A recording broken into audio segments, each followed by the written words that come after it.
Hoy cuando regresé a casa se me ocurrió la idea de que podría hablar brevemente sobre cuáles son las áreas de la informática que un programador debería conocer, al menos de manera mínima. No son las únicas áreas, pero sí yo creo que son las áreas bases, fundamentales, las raíces de la informática, que al menos un programador competente podría aspirar a aprender, ¿no? Yo creo que la primera puede ser los lenguajes de programación barra compiladores.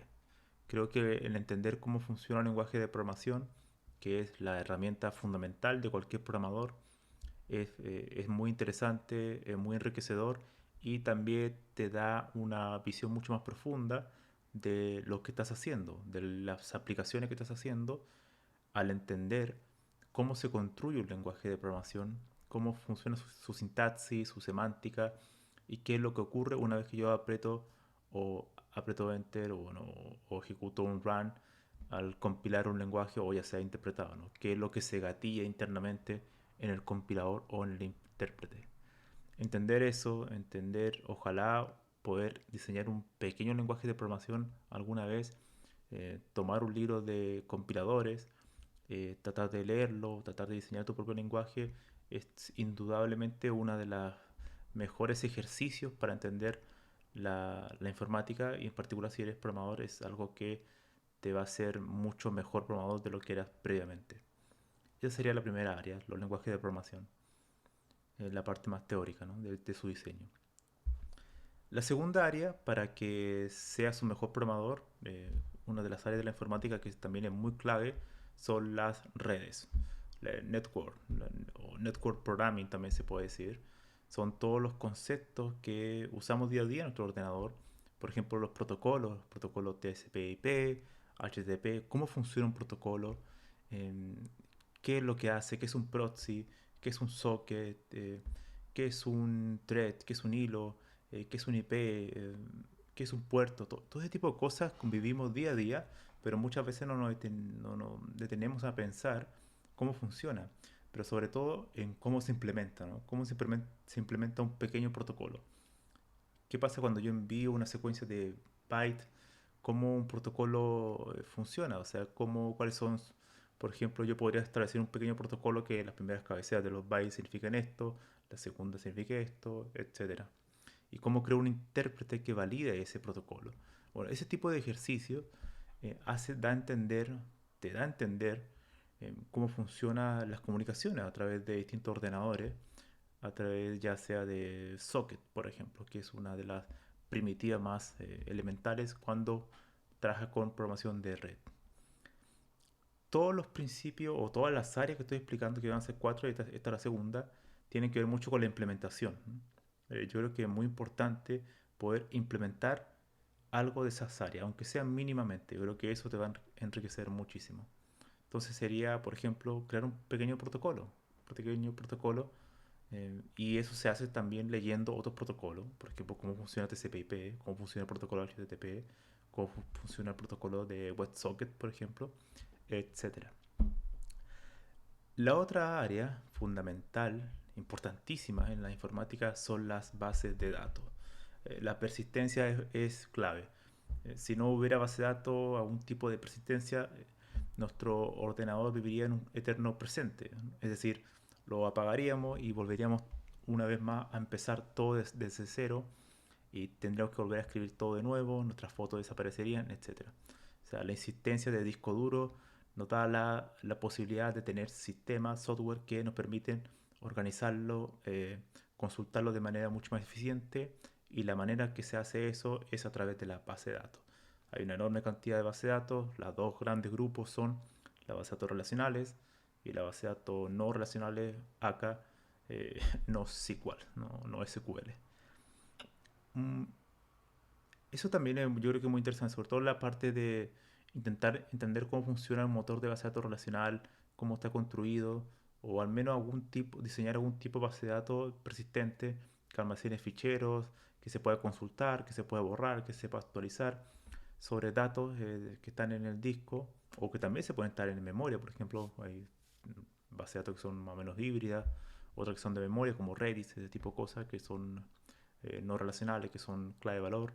Bueno, hacer ese tipo de ejercicios, hacer ese tipo de implementaciones, programarlo en algún lenguaje de programación, algo así, yo creo que te va a dar a entender mucho mejor cómo funciona la base de datos y no tan solo transformarte en un usuario, sino que también transformarte en alguien que puede implementar algo así, al menos de manera mínima. No hay que pensar en un proyecto gigante, ni intentar crear un MySQL o un Oracle, ¿no? Eso sería imposible para una persona, pero sí tratar de intentar algo más pequeñito como un juego de cómo funciona la base de datos, de cómo puedes almacenar cuestiones, cómo puedes consultarlo, quizás crear tu propio. De hecho, puedes conectar el tema de la primera parte de crear un lenguaje, que sea un lenguaje de consulta para hacer hacia tu base de datos que almacena algún tipo de información en el disco duro, por ejemplo.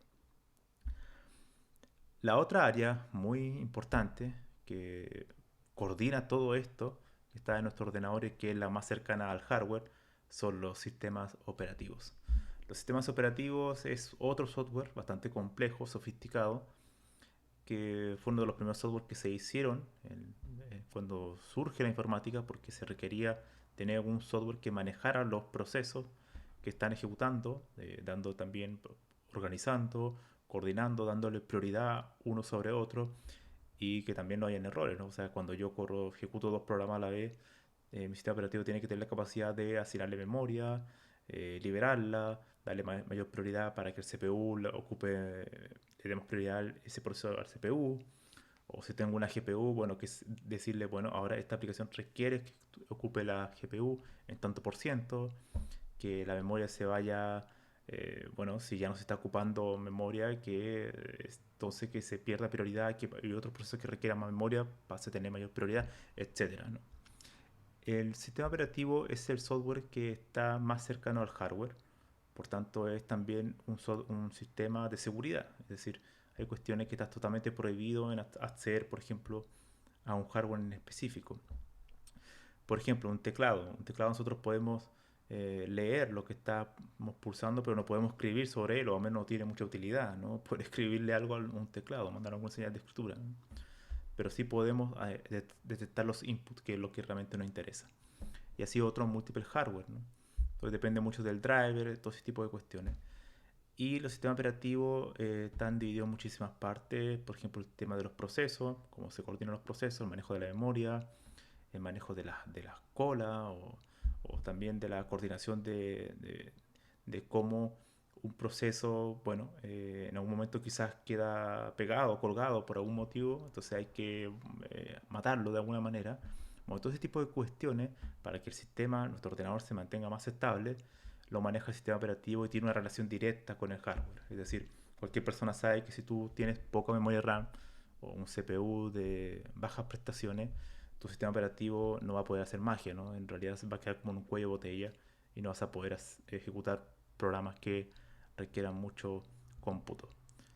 También hay muchos libros de sistema operativo que te enseñan a hacer pequeños sistemas operativos, un pequeñito, que explican estos tipos de funcionalidades. Yo creo que es importante, eh, por ejemplo, el video anterior a este, en mi canal de YouTube, está la reseña del libro de Silverchat, ¿no? Del dinosaurio. Y ese es un libro excelente para tomarlo, estudiarlo y tratar de entenderlo y poder practicar diseñando un sistema operativo muy pequeño. Entonces, estas cuatro áreas yo creo que son fundamentales de la informática y que si tú la aprendes serías sin duda un mejor programador, sobre todo si implementas algo de cada una de ellas. Ese sería mi consejo. Al final, lo que importa para ser un mejor programador es conocer realmente cómo la informática funciona. Y, y estas cuatro áreas, que no son las únicas, pero yo creo que sí son las cuatro más importantes, son las que te dan, son realmente las que hacen la diferencia en que tú seas informático y no matemático, físico o químico o lo que sea, ¿no? Son las áreas netamente que representan el corazón de la informática y que están presentes no tan solo en el software, sino que también conectadas directamente con el hardware. Así que nos vemos en el siguiente video. Adiós.